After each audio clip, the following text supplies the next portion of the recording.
Chapter 5. Keep thy foot when thou goest to the house of God, and be more ready to hear than to give the sacrifice of fools, for they consider not that they do evil. Be not rash with thy mouth, and let not thine heart be hasty to utter anything before God.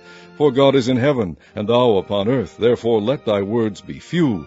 For a dream cometh through the multitude of business, and a fool's voice is known by multitude of words. When thou vowest a vow unto God, defer not to pay it, for he hath no pleasure in fools. Pay that which thou hast vowed.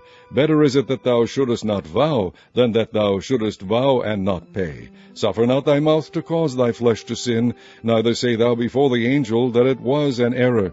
Wherefore should God be angry at thy voice, and destroy the work of thine hands? For in the multitude of dreams and many words there are also divers vanities. But fear thou God. If thou seest the oppression of the poor, and violent perverting of judgment and justice in a province, marvel not at the matter, for he that is higher than the highest regardeth, and there be higher than they. Moreover, the profit of the earth is for all. The king himself is served by the field. He that loveth silver shall not be satisfied with silver, nor he that loveth abundance with increase. This is also vanity. When goods increase, they are increased that eat them.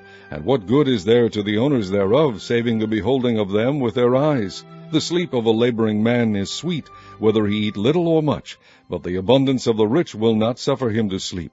There is a sore evil which I have seen under the sun, namely, riches kept for the owners thereof to their hurt. But those riches perish by evil travail, and he begetteth a son, and there is nothing in his hand.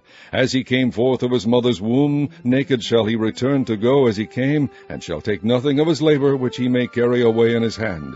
And this also is a sore evil, that in all points as he came, so shall he go. And what profit hath he that hath labored for the wind?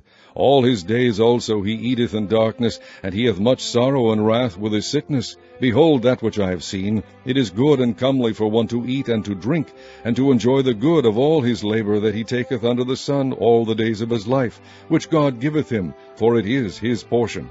Every man also to whom God hath given riches and wealth, and hath given him power to eat thereof, and to take his portion, and to rejoice in his labor, this is the gift of God. For he shall not much remember the days of his life, because God answereth him in the joy of his heart.